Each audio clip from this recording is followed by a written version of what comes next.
Hello students, welcome back to my channel Shubham lecturer. आज का ये वीडियो क्लास 12 इंग्लिश का एक महा मैराथन क्लास है। सिर्फ आधे घंटे के वीडियो को अगर आप शुरू से लेकर लास्ट तक देख लेंगे तो आपका 40 नंबर बिल्कुल पक्का हो जाएगा बोर्ड एग्जाम में। तो जितने भी स्टूडेंट इस बार 12th में हैं और जिनको बोर्ड एग्जाम 2023 देना है वो इस वीडियो को शुरू से लेकर लास्ट तक देखेंगे, क्योंकि इस वीडियो में मैं आपका क्लास 12 इंग्लिश का जो सेक्शन डी होता है जिसका नाम है लिटरेचर, ठीक है, जिसमें आपके प्रोज, पोएट्री और सप्लीमेंट्री के क्वेश्चंस होते हैं। तो जितने भी प्रोज के क्वेश्चन आते हैं उनको इस वीडियो में पढ़ेंगे। पोएट्री के जितने भी आते हैं, बहुत सारे स्टूडेंट कहते हैं सर स्टैंजा आता है पोएट्री में, उसको कैसे सॉल्व करें, सेंट्रल आइडिया कौन सा याद करें, ठीक है, वो सब मैं अभी बताऊंगा। और जो सप्लीमेंट्री रीडर के क्वेश्चन आते हैं उनको भी मैं इस वीडियो में बताऊंगा। यानी कि जिस प्रकार से बोर्ड एग्जाम में क्वेश्चन आएगा सभी को मैं इस वीडियो में बताने वाला हूं। तो बोर्ड एग्जाम देने से पहले इसको देख लीजिएगा, नहीं तो बाद में पछताना पड़ेगा, क्योंकि प्रोज, पोएट्री और सप्लीमेंट्री तीनों को मैं एक ही वीडियो में लेकर आया हूं। मैं चाहता हूं कि जितने भी स्टूडेंट इस बार बोर्ड एग्जाम दें वो 100 में से 95 प्लस लेकर आए, क्योंकि बहुत सारे स्टूडेंट लाए भी हैं और आप भी लेकर आएंगे। बस आपको थोड़ा सा मेहनत हमारे साथ करना होगा। तो अगर आप लोग चाहते हैं कि ऐसे ही मैं और भी वीडियोस लाता रहूं तो वीडियो को आप लोग लाइक कर दीजिएगा, चैनल पर नए चैनल को सब्सक्राइब कर लीजिएगा ताकि सभी वीडियो आपको टाइम से मिलते रहे, ठीक है। देखिए क्लास 12 इंग्लिश सभी महत्वपूर्ण प्रश्न, आपका जो सेक्शन डी होता है वो 40 नंबर का आता है। इसमें हम क्या क्या पढ़ेंगे इस वीडियो में देखिए। सबसे पहले हम प्रोज के क्वेश्चंस को पढ़ेंगे। प्रोज में क्या पढ़ेंगे? 2 short answer type question and 1 long question. Same ऐसे ही बोर्ड एग्जाम में आता है। बोर्ड एग्जाम में भी आपको शॉर्ट आंसर टाइप क्वेश्चन 2 करने होते हैं और एक लॉन्ग क्वेश्चन करना होता है, ठीक है। शॉर्ट क्वेश्चन के लिए आपको 8 नंबर मिलता है, लॉन्ग क्वेश्चन के लिए 7 नंबर, यानी कि जो आपका प्रोज सेक्शन है वो 15 नंबर का होता है, ठीक है। तो 15 नंबर से प्रोज के क्वेश्चन आएंगे। अभी हम सभी को पढ़ेंगे, शॉर्ट आंसर को भी पढ़ेंगे, लॉन्ग क्वेश्चन को भी पढ़ेंगे। बहुत इंपॉर्टेंट वीडियो है, ऐसा कोई नहीं बताएगा आपको। फिर हम पढ़ेंगे पोएट्री में। पोएट्री में हम एक स्टैंजा को सॉल्व करेंगे जो 6 नंबर का आता है और एक सेंट्रल आइडिया लिखेंगे जो कि 4 नंबर का आता है। आपका पोएट्री जो है टोटल मिलाकर 6 + 4 = 10 नंबर का होता है, ठीक है। अभी हम इसको भी पढ़ेंगे। फिर हम पढ़ेंगे सप्लीमेंट्री रीडर को, ठीक है। सप्लीमेंट्री रीडर में क्या क्या आता है? 2 शॉर्ट आंसर टाइप क्वेश्चन आते हैं 7 नंबर के और 1 लॉन्ग क्वेश्चन आता है, सॉरी ये 8 नंबर का रहेगा और लॉन्ग क्वेश्चन 7 नंबर का, ये भी 15 नंबर के आते हैं। यानी कि 15, 30 और 10, 40 नंबर के टोटल क्वेश्चंस आते हैं। तो हम सभी को पढ़ेंगे, जैसा एग्जाम में आता है सभी को पढ़ेंगे। तो चलिए सबसे पहले हम पढ़ते हैं प्रोज के 2 शॉर्ट आंसर टाइप क्वेश्चन को। पहले प्रोज के क्वेश्चन पढ़ेंगे, फिर पोएट्री के, फिर सप्लीमेंट्री के, ठीक है। और जितने भी क्वेश्चन मैं बताऊंगा वो बहुत ज्यादा इंपॉर्टेंट है आपके बोर्ड एग्जाम के लिए। तो चलिए देखते हैं। देखिए यहां पर सेक्शन डी हेडिंग है। सेक्शन डी आपका लिटरेचर होता है, ठीक है। पूरा सेक्शन डी हम देखने वाले हैं, जिसमें सबसे पहले आता है प्रोज, ठीक है। प्रोज के क्वेश्चन हम पहले पढ़ेंगे। प्रोज में क्या क्या आता है? 2 शॉर्ट आंसर टाइप क्वेश्चन आता है, इसको पढ़ेंगे, और 1 लॉन्ग क्वेश्चन आता है, इसको पढ़ेंगे, ठीक है। तो सबसे पहले हम पढ़ते हैं शॉर्ट आंसर टाइप क्वेश्चन को। तो शॉर्ट आंसर टाइप क्वेश्चन में सबसे पहला जो क्वेश्चन है ये हमारे फर्स्ट चैप्टर से है, ठीक है, जिसका नाम क्या है बताइए? द लास्ट लेसन, ठीक है। फर्स्ट चैप्टर है लेकिन चैप्टर का नाम है द लास्ट लेसन। इसका क्वेश्चन देखिए, what did Hamel say about the language and its importance, ठीक है। यानी कि जो हेमल है उन्होंने भाषा के बारे में क्या कहा और उसके महत्व को कैसे बताया, ठीक है। इसका मतलब आपसे क्वेश्चन किया जा रहा है कि भाषा और उसके महत्व के बारे में एम हेमल ने क्या कहा। What did M Hamel say about the language and its importance, यानी कि भाषा और उसके महत्व के बारे में एम हेमल ने क्या कहा। तो उन्होंने अपने स्टूडेंट से कुछ कहा था। देखिए क्या कहा उन्होंने, क्या M Hamel told them, M Hemal ने उन्हें बताया दैट की French was the most beautiful language in the world, यानी कि फ्रेंच दुनिया का सबसे सुंदर भाषा है, ठीक है। यहां पर इज लिख दीजिएगा, फ्रेंच इज, ठीक है, भाषा है।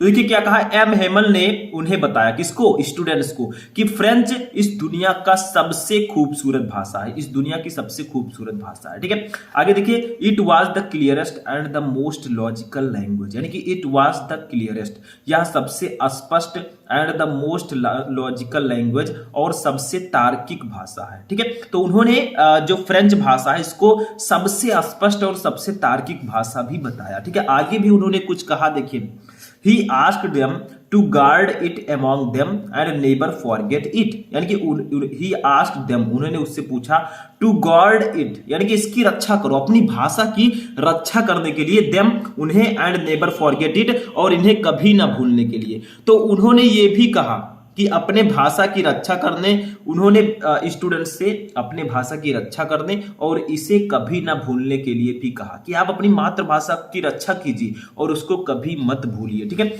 आगे क्या कहा उन्होंने, he gave a reason also when people were enslaved as long as they held fast to their language they had key to their prison. ठीक है, इसका मतलब क्या होगा, ही गेव ये रीजन, यानी कि उन्होंने एक कारण यह बताया कि when people were enslaved, enslaved का मतलब होता है गुलाम, यानी कि जब लोग गुलाम थे, as long as they held fast to their language, ठीक है, जब तक वे अपनी भाषा पर कायम रहे, ठीक है, they had the key to their prison, यानी कि उनके पास अपनी जेल की चाबी थी। ठीक है, तो उन्होंने ये भी बताया कि जब लोग गुलाम थे, ठीक है, जब लोग गुलाम थे, जब वे अपनी भाषा पर कायम रहे तो उनके पास अपने जेल की चाबी थी, यानी कि अगर आप अपनी भाषा पर कायम रहेंगे तो आपके, अगर आप जेल में हैं तो आपके जेल की चाबी आपके पास होगी। ठीक है, यानी कि ये हमारा मातृभाषा है। तो उन्होंने अपनी मातृभाषा के बारे में कुछ चीजें बताई बच्चों को, तो यही बताया। ठीक है, M Hamel, what did M Hamel say about the language and its important, यानी कि एम हेमल ने भाषा और महत्व के बारे में क्या बताया।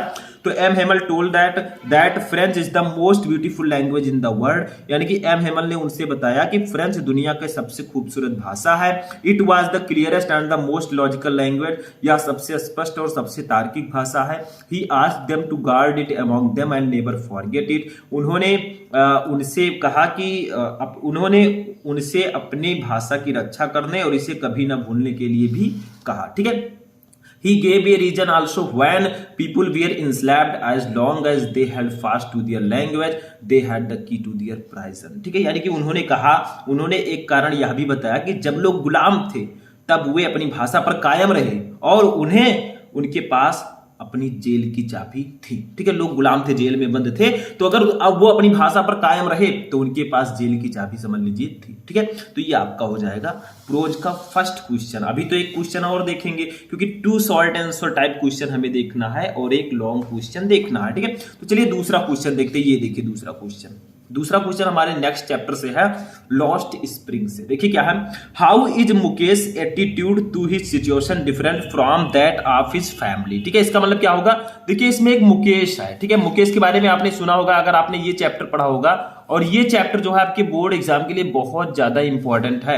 इसमें मुकेश है। ठीक है, तो यहां पर कहा जा रहा है आपसे कि how is Mukesh attitude to his situation different from that of his family, यानी कि अपने हालात के प्रति मुकेश का दृष्टिकोण अपने परिवार के दृष्टिकोण से किस प्रकार भिन्न है। यानी कि मुकेश जो है वो अपने जीवन में कुछ अलग करना चाहता है, और जो उनके माता पिता है वो बैंगल मेकिंग के काम में लगे हुए हैं, चूड़ियों बनाने के काम में। तो अपने हालात के प्रति मुकेश का जो दृष्टिकोण है वो उसके परिवार के दृष्टिकोण से किस प्रकार भिन्न है।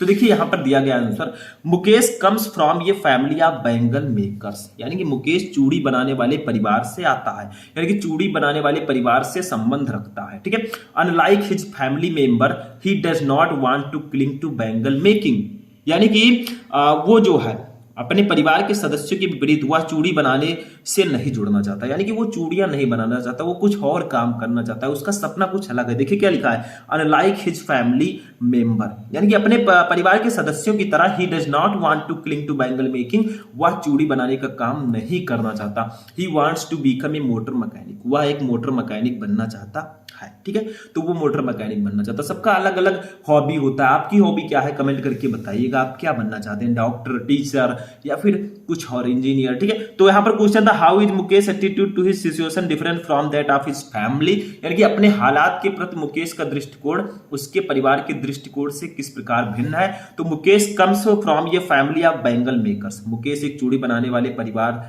से बिलोंग करता है, यानी कि आता है। Unlike his family members he does not want to cling to bangle making, अपने परिवार के सदस्यों की तरह वह चूड़ी बनाने का काम नहीं करना चाहता। He wants to become a motor mechanic, वह एक मोटर मैकेनिक बनना चाहता है। ठीक है, तो 2 शॉर्ट आंसर टाइप क्वेश्चन हमने पढ़ लिए, 2 ही आपको बोर्ड एग्जाम में करना होगा। ठीक है, अब एक हम लॉन्ग क्वेश्चन पढ़ेंगे, ये भी बहुत ज्यादा इंपॉर्टेंट है। ठीक है, तो देखिए ये भी क्वेश्चन इसी चैप्टर का है, क्योंकि देखिए ये चैप्टर आपके बोर्ड एग्जाम की दृष्टि से बहुत इंपॉर्टेंट है, तो इससे जितने क्वेश्चन हम सॉल्व कर सकते हैं वो हमें करना चाहिए। देखिए क्या है, how is Mukesh different from the other bangle makers of Firozabad. ठीक है, ये लॉन्ग क्वेश्चन है, ध्यान रखिएगा, लॉन्ग क्वेश्चन 7 नंबर का आता है, एक ही करना होगा, 2 रहेगा। ठीक है, तो क्या है, how is Mukesh different from the other bangle makers of Firozabad, यानी कि मुकेश फिरोजाबाद के अन्य चूड़ी निर्माताओं से किस प्रकार भिन्न है। देखिए मुकेश का भी परिवार चूड़ी बनाने के काम में लगा हुआ है, लेकिन मुकेश जो है वो फिरोजाबाद के अन्य चूड़ी निर्माताओं से किस प्रकार भिन्न है। तो देखिए यहां पर देखिए क्या है, Mukesh is different from other bangle makers of Firozabad, यानी कि मुकेश फिरोजाबाद के अन्य चूड़ी निर्माताओं से भिन्न है। बिकॉज, क्योंकि ही डेयर्स टू ड्रीम, इसका मतलब क्या होगा, उनमें सपने देखने की हिम्मत है। जो मुकेश है इसमें सपने देखने की हिम्मत है, कुछ और बनना चाहता है। ठीक है, तो कोई जरूरी नहीं है कि जो आपके पिताजी हैं वही आप बनिए, जो आपकी माता जी हैं वही आप बनिए, आप कुछ और भी बन सकते हैं, क्योंकि आपकी हॉबी जो हो, जो आपको पसंद हो वो आपको बनना चाहिए। आपका जो दिल कर रहा हो, आप जबरदस्ती मत पढ़िए। कोई, अब मान लीजिए आप बनना चाहते हैं IAS, ठीक है, और आपको डॉक्टरी पढ़ाया जा रहा है, तो अब विपरीत हो जाएगा, क्योंकि आपका माइंड जिधर जा रहा है उधर ही आपको जाना चाहिए। इसीलिए पहले ही आप डिसाइड कर लीजिए कि आपको बनना क्या है। ठीक है, आगे देखिए, he refuses to carry on the family tradition of bangle making. ठीक है, यानी कि वह चूड़ी बनाने की पारिवारिक परंपरा को आगे बढ़ाने से इनकार करता है। देखिए ही रिफ्यूजेस, वो इनकार करता है, to carry the family tradition, यानी कि अपने पारिवारिक परंपरा को आगे बढ़ाने से आप बैंगल मेकिंग यानी कि चूड़ी बनाने पे। ठीक है, तो वो जो है चूड़ी बनाने की पारिवारिक परंपरा को आगे बढ़ाने से इनकार करता है, क्योंकि वो चूड़ी बनाने का काम नहीं करना चाहता। ठीक है, आगे देखिए, इंस्टीड, इसके बजाय he insist on being his own master, यानी कि वह अपना स्वामी होने पर जोर देता है, वह खुद का मालिक बनना चाहता है। देखिए एक छोटा सा एक बड़ा नौकर बनने से अच्छा एक छोटा मालिक बन जाओ, कम से कम दूसरों के अंडर में काम तो नहीं करना पड़ेगा, वही वो चाहता है। ठीक है, तो वो जो है वो अपने स्वामी बनना चाहता है, अपना खुद का मालिक बनना चाहता है। He wants to become a motor mechanic and it focused and determined to achieve it, यानी कि वो मोटर मैकेनिक बनना चाहता है। ठीक है, जो वो है मोटर मैकेनिक बनना चाहता है, और इसे प्राप्त करने के लिए वो उसी पर फोकस करता है और उसी पर दृढ़ है। ठीक है, तो he want to become a motor mechanic, वह एक मोटर मैकेनिक बनना चाहता है, and is focused and determined to achieve it, और इसे प्राप्त करने के लिए वह केंद्रित और दृढ़ है। ठीक है, तो यहां पर क्वेश्चन था, एक बार फिर से देखते हैं, how is Mukesh different from the other bangle makers of Firozabad, यानी कि मुकेश फिरोजाबाद के अन्य चूड़ी निर्माताओं से किस प्रकार भिन्न है। तो Mukesh is different from other bangle makers of Firozabad because he dares to dream, यानी कि मुकेश फिरोजाबाद के अन्य चूड़ी निर्माताओं से अलग है क्योंकि उसमें सपने देखने की हिम्मत है। ठीक है, he refuses to carry on the family tradition of bangle making, वह चूड़ी बनाने की पारिवारिक परंपरा को आगे बढ़ाने से इनकार करता है। Instead he insist on being his own master, और वह जो है इसके बजाय वह अपना खुद का मालिक बनना चाहता है। ठीक है, उस पर वो जोर देता है। He want to become a motor mechanic and is focused and determined to achieve it, यानी कि वह एक मोटर मैकेनिक बनना चाहता है और इसे प्राप्त करने के लिए केंद्रित और दृढ़ है। ठीक है, वो एक सेंटर, वो फोकस कर रहा है एक मोटर मैकेनिक बनने के लिए। ठीक है, तो ये आपका हो जाएगा प्रोज के क्वेश्चन। प्रोज के मैंने आपको बता दिए 2 शॉर्ट और 1 लॉन्ग। ठीक है, टोटल 15 नंबर के क्वेश्चन आएंगे, इसको नोट कर लीजिएगा। समझ में आ गया? चलिए आगे बढ़ते हैं, नेक्स्ट क्वेश्चन देखते हैं। अब देखिए आते हैं अपने पोएट्री सेक्शन पर। पोएट्री बहुत ज्यादा इंपॉर्टेंट है। पोएट्री हमारा 10 नंबर का आता है पूरा। ठीक है, तो सबसे पहले इसमें आता है एक्सट्रैक्ट या स्टैंजा। ठीक है, इसमें रहेगा क्या, 3 very short answer type question रहेंगे स्टैंजा में, और पोएट्री में एक सेंट्रल आइडिया आता है। ये एक्सट्रैक्ट आता है 6 नंबर का और सेंट्रल आइडिया आता है 4 नंबर का, टोटल 10 नंबर इसके लिए आपको मिलता है। ठीक है, तो सबसे पहले हम पढ़ेंगे एक्सट्रैक्ट या स्टैंजा को कैसे सॉल्व करते हैं। दैट्स अ वेरी इंपॉर्टेंट, बहुत ज्यादा इंपॉर्टेंट है, इसको हम पहले पढ़ेंगे। ठीक है, तो देखिए स्टैंजा कुछ इस प्रकार से दिया जाएगा। देखिए ये आपका first chapter my mother eight 66 का 4-5 लाइन दे दिया गया। ठीक है, इसके नीचे क्या रहेंगे, देखिए 3 क्वेश्चन रहेंगे, 1 2 3 तीनों का आंसर दीजिए, आप 6 नंबर ले जाइए। एक क्वेश्चन के लिए 2 नंबर, 3 क्वेश्चन के लिए 6 नंबर। देखिए क्या है, ध्यान से पढ़िए। देखिए यहां पर बीच से दिया गया है, थोड़ा समझने में आपको प्रॉब्लम हो सकती है लेकिन समझिएगा बहुत अच्छे से। देखिए क्या है, जो इसकी लेखिका है, ठीक है, जो इस चैप्टर के लेखिका है उनका नाम क्या है बताइए आप लोग। उनका नाम है कमला दास, ठीक है। वो अपने माता जी के बारे में कह रहे हैं कि मेरी माता जी अब 66 की हो चुकी हैं, यानी कि 66 साल की वो हो चुकी हैं, ठीक है। अब वो गाड़ी से जा रही हैं, 4 व्हीलर से। देखिए क्या देखती हैं वो, देखिए and looked out at young trees sprinting, ठीक है। एंड लुक्ड आउट यानी कि वो देखती हैं एट यंग ट्रीज यानी कि जवान पेड़ों को, जवान का मतलब जो कम उम्र के पेड़ हैं, जो छोटे छोटे पेड़ हैं, स्प्रिंटिंग दौड़ते हुए, ठीक है। तो क्या हुआ, और बाहर वो जो है जवान पेड़ों को दौड़ते हुए की ओर दौड़ते हुए देखा, यानी कि वो कमला दास जी जा रही हैं, उनकी माता जी जो हैं बहुत ज्यादा बूढ़ी हो चुकी हैं, ठीक है। तो उन्हें ऐसा लग रहा है कि जो कम उम्र के पेड़ हैं वो दौड़ रहे हैं, ठीक है। तो बाहर कम उम्र के पेड़ों को उन्होंने दौड़ते हुए देखा। द मेरी चिल्ड्रन, मेरी का मतलब क्या होता है, जो प्रफुल्लित हैं, जो प्रसन्न है, ठीक है। मेरी चिल्ड्रन प्रफुल्लित बच्चे, spilling out of their houses, spilling out, spilling का मतलब निकल रहे हैं, आउट बाहर, ऑफ देयर होम्स अपने घर से, ठीक है।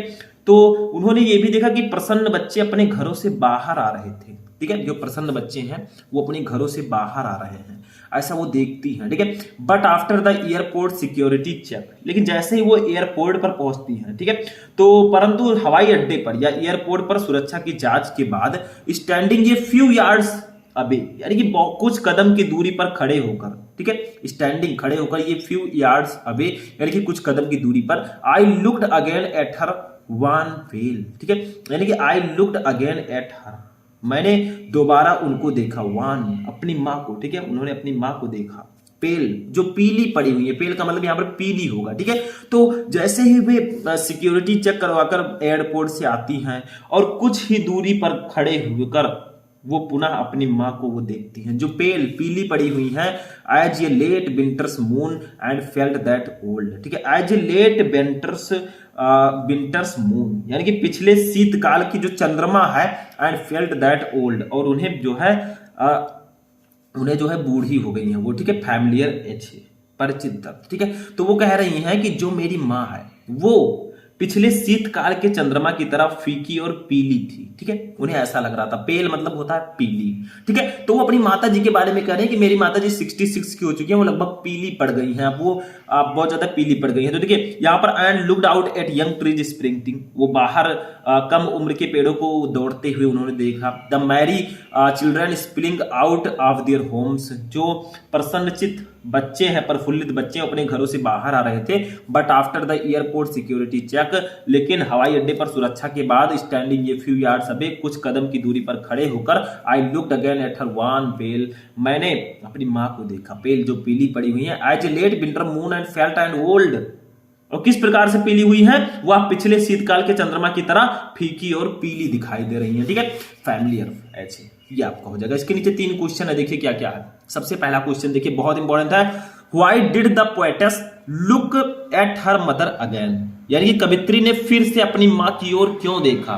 तो इसका आंसर क्या होगा, मैंने अभी बताया, कवित्री ने चिंता और असुरक्षा की भावना के कारण अपनी मां को देखा कि मेरी मां जो है वो असुरक्षित है, उनकी उम्र हो चुकी है, वो पीली पड़ गई है, ठीक है। आगे देखिए दूसरा क्या है, व्हाट डिड सी ऑब्जर्व, यानी कि उन्होंने क्या देखा, उन्होंने क्या ऑब्जर्व किया, ठीक है। तो देखिए उन्होंने ये ऑब्जर्व किया कि उनकी माता जी जो है वो पीली पड़ गई है, ठीक है। उसने अपनी माँ की पीली अस्वास्थ्यकर उपस्थिति देखी कि उनकी माँ जो है पीली पड़ गई है। तीसरा देखिए, which figure of speech is used in the line looked out at young trees sprinting, ठीक है, यानी कि looked out at young trees sprinting में कौन सा अलंकार है, बताइए आप लोग कौन सा अलंकार होगा इंग्लिश में, ठीक है। तो वो है पर्सोनिफिकेशन, ठीक है, उसमें क्या है, पर्सोनिफिकेशन है, इसमें यूज किया गया, ठीक है। तो ऐसे हम लिखेंगे, इसका आंसर चलिए लिखते हैं हम, इसी ऐसे नीचे लिख देते हैं, ठीक है। एक पेज लेंगे और इसका आंसर खूब अच्छे अच्छे सुंदर सुंदर अक्षरों में लिखेंगे। देखिए सबसे पहला क्वेश्चन हमारा क्या था, देखिए पोएट्री में थोड़ा माइंड आपको लगाना पड़ेगा। पहला क्वेश्चन है,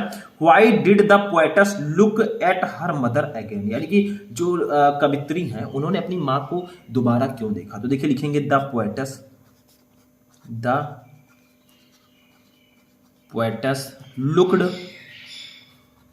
looked at her mother again because of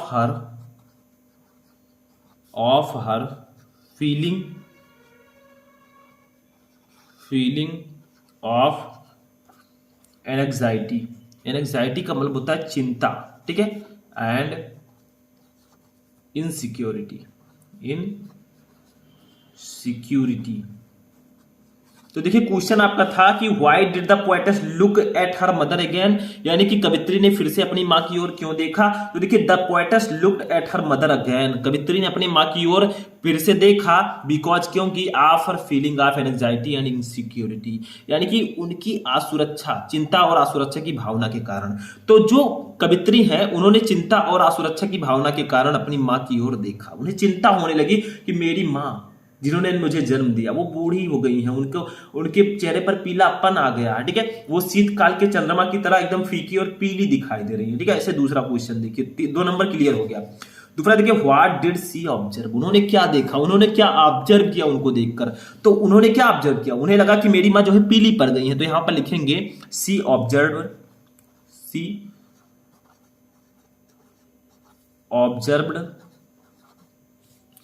her mother's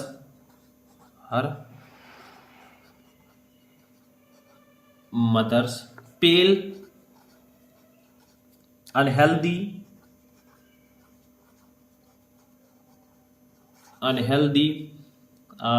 unhealthy appearance, ठीक है, अपीयरेंस। तो इसका मतलब क्या होगा, देखिए सी ऑब्जर्व हर मदर्स पेल, पेल का मतलब होता है पीला, अनहेल्दी अस्वस्थ अपीयरेंस दिखाई दी। तो क्या हुआ, उसने अपनी माँ की पीली अस्वास्थ्यकर उपस्थिति देखी कि मेरी माँ जो है वो पीली पड़ चुकी है, वो अस्वस्थ हो चुकी हैं, ठीक है, और मेरे सामने उपस्थित है, मेरे सामने खड़ी है, ठीक है। तो ये हो जाएगा।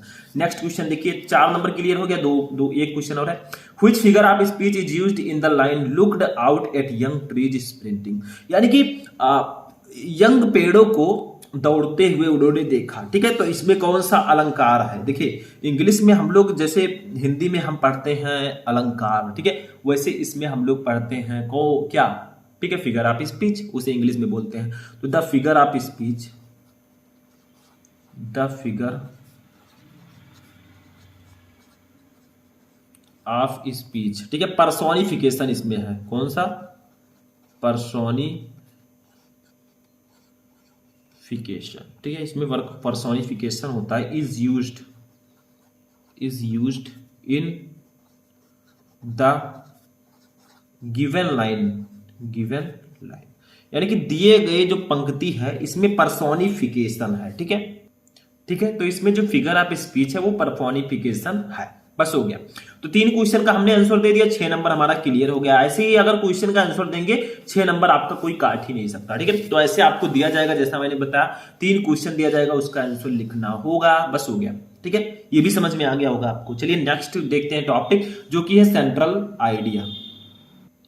अब आते हैं स्टूडेंट सेंट्रल आइडिया पे, जो कि आता है आपके बोर्ड एग्जाम में 4 नंबर का, ठीक है। तो इसमें करना क्या होता है, देखिए जैसे आपको इस वीडियो में मैं किसका सेंट्रल आइडिया बताने वाला हूं, कीपिंग क्वाइट का, ठीक है। कीपिंग क्वाइट आप में चैप्टर है, 3rd चैप्टर, तो इसका मैं सेंट्रल आइडिया बताऊंगा, ठीक है। कैसे आपको लिखना होता है, इसमें आपको जो पोएम है उसका सेंटर पॉइंट लिखना होता है कि आखिर इस पोएम में बताया क्या गया, ठीक है। उसको नॉर्मली लिखना होता है आपको कुछ वर्ड्स में। तो देखिए कैसे लिखेंगे, देखिए क्या बताया गया इस कहानी में, सॉरी इस कविता में क्या बताया गया वही आपको इसमें लिखना है। देखिए इन कीपिंग क्वाइट, यानी कि कीपिंग क्वाइट में, कीपिंग क्वाइट का मतलब क्या होता है इस कविता में, ठीक है। द पोएट कवित्री या कवि, ठीक है, demands the necessity of quite introspection, यानी कि डिमांड्स वो मांग करती हैं, ठीक है।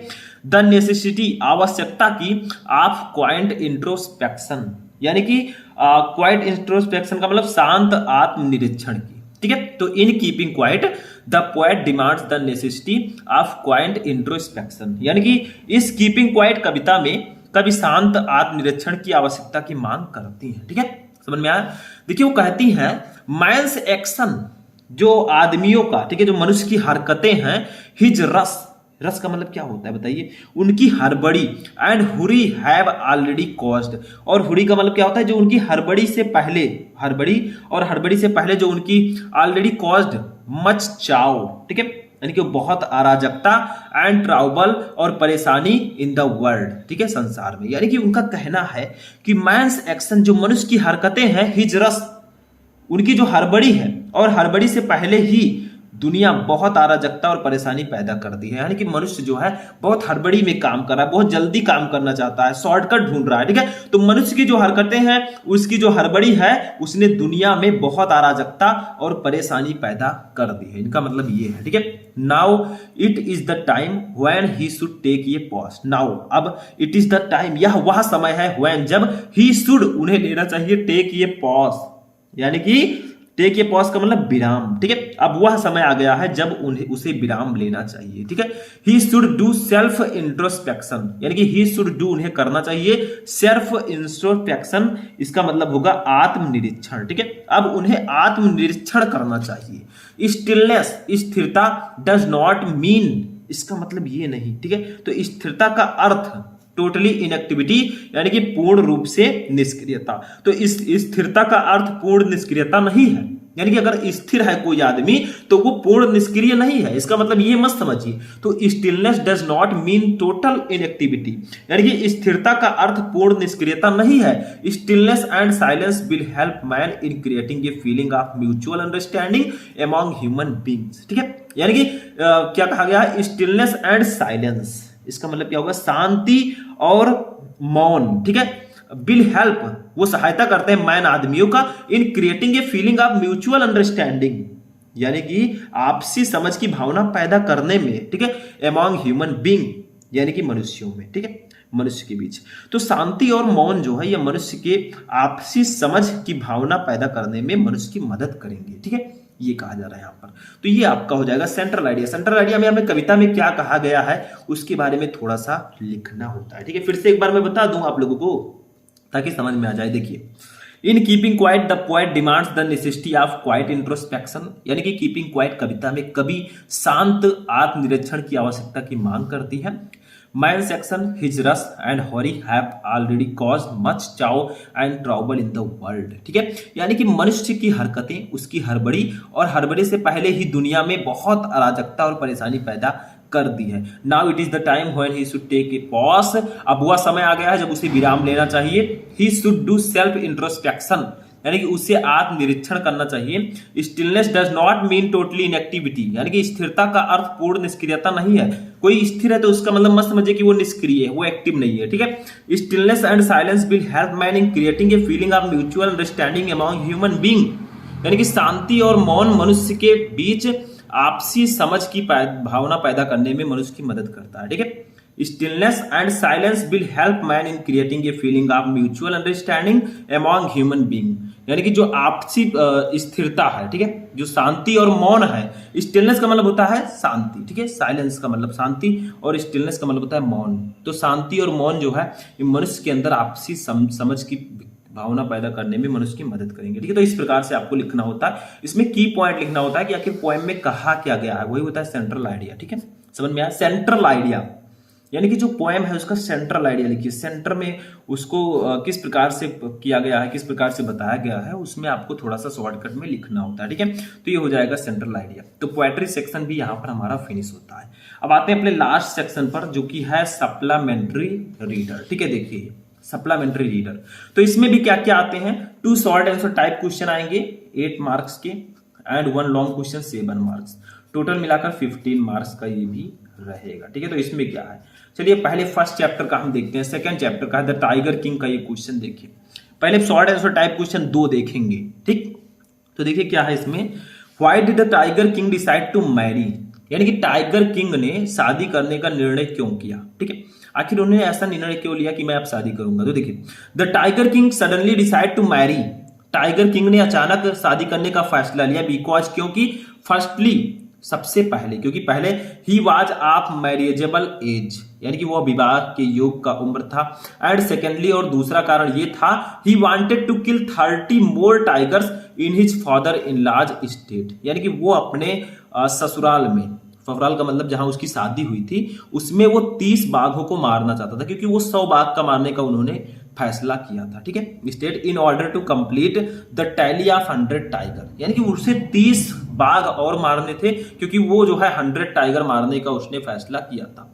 तो देखिए टाइगर किंग, फिर से देखते हैं, the tiger king suddenly decide to marry, tiger king ने अचानक शादी करने का निर्णय इसलिए लिया बिकॉज, क्योंकि फर्स्टली सबसे पहले he was of marriageable age, वह शादी करने की उम्र में था, एंड सेकेंडली और दूसरा कारण ये था, he wanted to kill 30 more tigers, वह 30 और टाइगर्स को मारना चाहता था in his father in law's state, यानी कि अपने ससुर जी के राज्य में जहां उसकी शादी हो रही थी। ठीक है, in order to complete to tally of 100 tiger, यानी कि 100 बाघों के मारने की गिनती को पूरा करने के लिए। तो टाइगर किंग ने अचानक शादी करने का फैसला किया, क्योंकि पहला वह विवाह योग्य था और दूसरा वह 100 बाघों की गिनती पूरा करने के लिए अपने ससुर के राज्य में 30 बाघों को मारना चाहता था, क्योंकि वो 70 मार चुका था, 30 और बचे थे, उसको भी मार देगा। क्यों मार रहा था वो? क्योंकि भविष्यवाणी की गई थी कि जो उनकी मृत्यु है वो बाघ के कारण ही होगी। तो for this reason he wish to marry a girl in the royal family of state with a large tiger population. ठीक है, तो फॉर दिस रीजन, इस कारण से, he wish to marry a girl, उसने एक लड़की से शादी करने का फैसला किया इन द रॉयल फैमिली, ठीक है, जो शाही परिवार से थी, ऑफ स्टेट, यानी कि उसके पास एक बड़ा राज्य था, with a large tiger population, और उसमें बहुत बड़ी आबादी में बाघ भी थे। ठीक है, तो इस कारण वह बाघों की एक बड़ी आबादी वाले राज्य के शाही परिवार में एक लड़की से शादी करना चाहता था। वो चाहता था कि मैं उस लड़की से शादी करूं जिसके राज्य में, ठीक है, बहुत सारे बाघ हों, बहुत सारे टाइगर हों, क्योंकि उसको टारगेट अपना पूरा करना था, 100 टाइगर उसे मारने थे। ठीक है, तो उसे टारगेट पूरा करने के लिए ही उसने शादी की थी। ठीक है, तो एक बार फिर से हम लोग देखते हैं क्या था। Why did the tiger king decide to marry, यानी कि टाइगर किंग ने शादी करने का फैसला क्यों किया? तो the tiger king suddenly decide to marry because firstly he was marriageable age and secondly he want to kill 30 tigers in his father in law's state in order to complete the tally of 100 tiger. यानी कि tiger king ने अचानक शादी करने का फैसला किया, क्योंकि पहला कारण ये था कि वह शादी करने के योग्य था, ठीक है, शादी करने की उम्र में था, और दूसरा कारण ये था कि वो 100 बाघों को मारने के लिए अपने, यानी कि वो जो है 100 बाघों को बाघों की गिनती पूरा करने के लिए अपने ससुर के राज्य में 30 और बाघों को मारना चाहता था। ठीक है, for this reason he wish to marry a girl in royal family of a state with large tiger population. ठीक है, यानी कि इस कारण वह बाघों की एक बड़ी आबादी वाले राज्य के शाही परिवार में एक लड़की से शादी करना चाहता। ठीक है, जहां पर बहुत सारे बाघ हों, बहुत सारे टाइगर्स हों, ताकि वो अपना टारगेट को पूरा कर सके। 100 टाइगर को मारना था उसे, तो वो अपने टारगेट को वहां पर पूरा कर सकता था। ठीक है, तो ये आपका हो जाएगा क्वेश्चन नंबर 1। ठीक है, सेकंड क्वेश्चन देखते हैं जो बहुत ज्यादा इंपॉर्टेंट है। ये क्या है? तो ये भी हमारा सॉल्ट ही होगा, और ये हमारे नेक्स्ट चैप्टर से है। ठीक है, journey to the end of the earth से। देखिए इसमें क्या है, why is the average global temperature increasing, यानी कि जो औसत वैश्विक तापमान है वो क्यों बढ़ रहा है। ठीक है, यानी कि देखिए औसत वैश्विक तापमान का मतलब क्या होगा?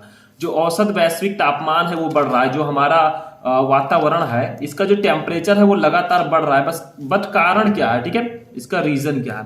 तो देखिए the average global temperature is increasing because of deflection in the ozone layer which affect the activities of phytoplankton which is turn affect the global carbon cycle। ठीक है, इसका मतलब क्या होगा?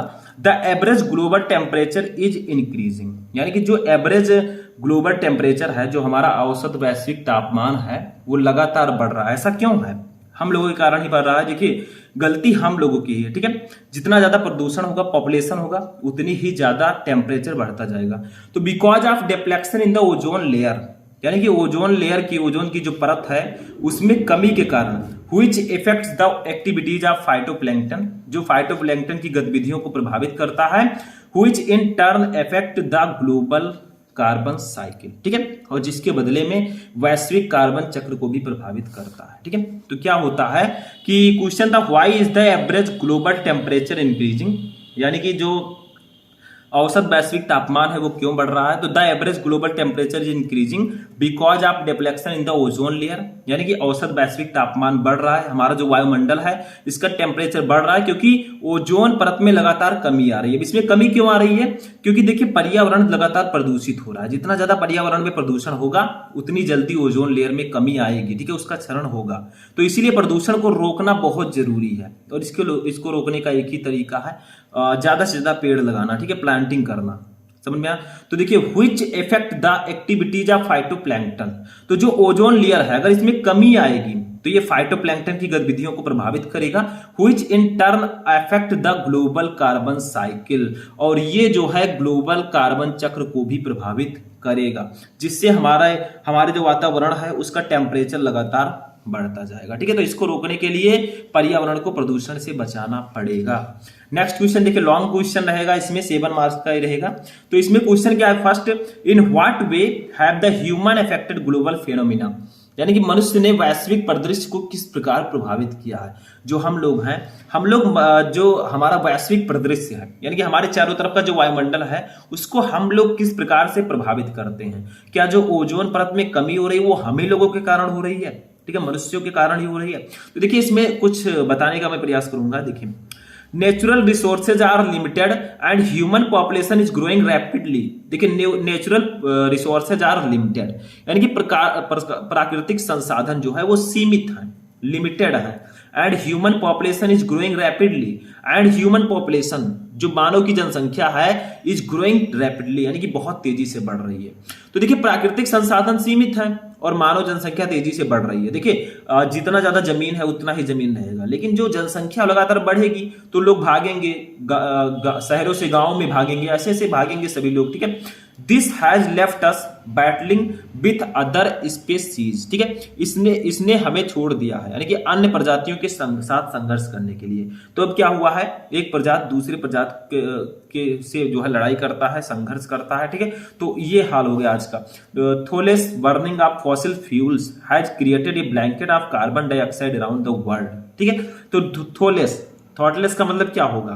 इसका मतलब होगा जो जीवाश्म ईंधन है, बिना सोचे समझे। बर्निंग ऑफ फॉसिल फ्यूल्स यानी कि जीवाश्म ईंधन has created a blanket of carbon dioxide around the world, यानी कि इसने जो है पूरे संसार के चारों ओर कार्बन डाइऑक्साइड का एक आवरण बना दिया है। तो जीवाश्म ईंधन के बिना सोचे समझे जलाने से दुनिया भर में कार्बन डाइऑक्साइड का एक आवरण बन गया है, यानी कि जो जीवाश्म ईंधन है उसको बिना सोचे समझे लगातार जलाया जा रहा है। मतलब क्या, जैसे गाड़ियां चलती हैं तो गाड़ियों से क्या होगा, धुएं निकलेंगे, ठीक है। तो वो भी पर्यावरण को प्रदूषित कर रहे हैं, क्योंकि शहरों में आप जाएंगे तो वहां का वायु गांवों की वायु की तुलना में कुछ ज्यादा प्रदूषित होगा, क्योंकि शहरों में पेड़ पौधे बहुत कम होते हैं और गाँव में पेड़ पौधे होते हैं, ठीक है।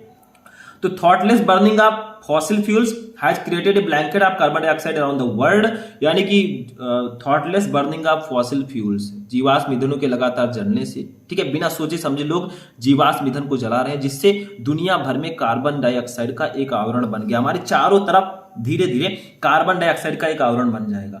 तो कार्बन डाइऑक्साइड, इसीलिए मैं कहता हूं कि ज्यादा से ज्यादा प्लांटिंग करें, पेड़ पौधे लगाएंगे तो क्या होता है, देखिए हम लोग ऑक्सीजन लेते हैं, कार्बन डाइऑक्साइड बाहर निकालते हैं। पेड़ पौधे क्या होते हैं, वो कार्बन डाइऑक्साइड लेते हैं और ऑक्सीजन बाहर निकालते हैं। तो वो कितना ज्यादा इंपॉर्टेंट है हमारे लिए वो आप ही को पता है, ठीक है। जो लोग पढ़ते हैं उनको पता है कि पेड़ पौधे जो है वो कितना ज्यादा नेसेसरी है हमारे जीवन के लिए, ठीक है।